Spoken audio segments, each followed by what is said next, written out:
We're going to start talking about vectors in the plane. Um, some quantities like temperature, distance, height, area can be represented by a single real number that indicates magnitude or size. Other quantities such as force and velocity have magnitude and direction.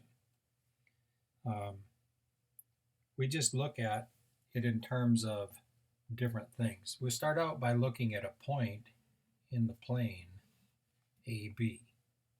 So if this is the point AB, what we've normally done is this is the x value and this is the y value. And that's a point distance measured from the origin, right? What a vector is the same idea, except it uses a little different notation. That means a vector. This is a point. This is a vector. A vector is a directed line segment. And so what that means is if I got that point AB out there, this is the vector right here. There's a tail, that's where it begins, and where the direction the arrow goes, that's called the head of it. And what that is again is this length is A and this length is B, just like it is over here. This is A, this is B. But the advantage to vectors is it's not tied to this point right here. For example, if we looked at a vector 3, 4,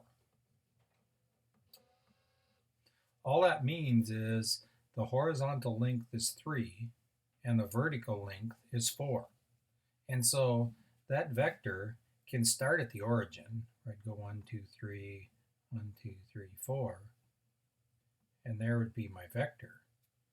But just as equally important, it could start at -2, -1, and I go 1, 2, 3, 1, 2, 3, 4.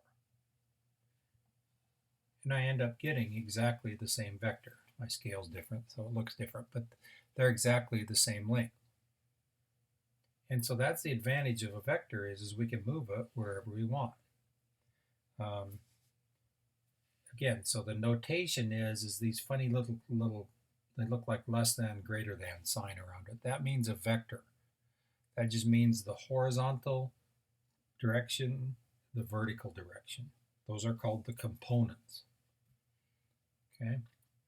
And so we can tell that vectors are equivalent just based upon a couple points. So let's say that if we had 2 points, R was the point -4, 2.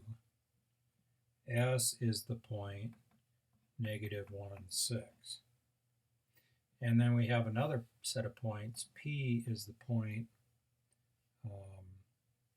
2, -1.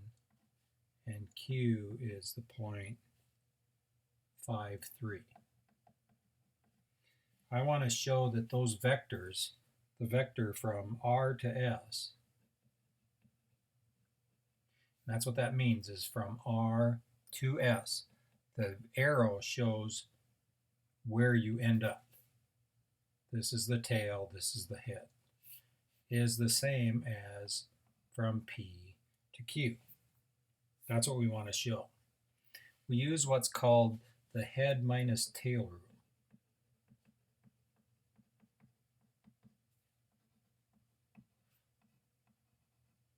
Or it's quite often called the HMT rule, head minus tail. And all you do then is, since this is going to S, I'm going to subtract R from point S. I'm going to find that RS is equal to the x-coordinate of S minus the x-coordinate of R, and then the y-coordinate of S minus the y-coordinate of R. There's RS. PQ is the same thing. We're going from P to Q. So Q's the head.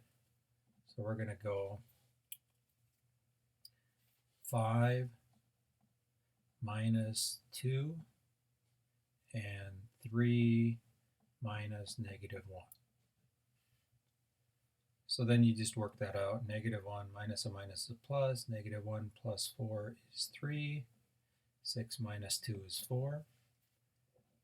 That's RS. PQ is 5 minus 2 is 3. 3 minus a negative 1 plus 1 is 4. And so those two vectors are equal to each other.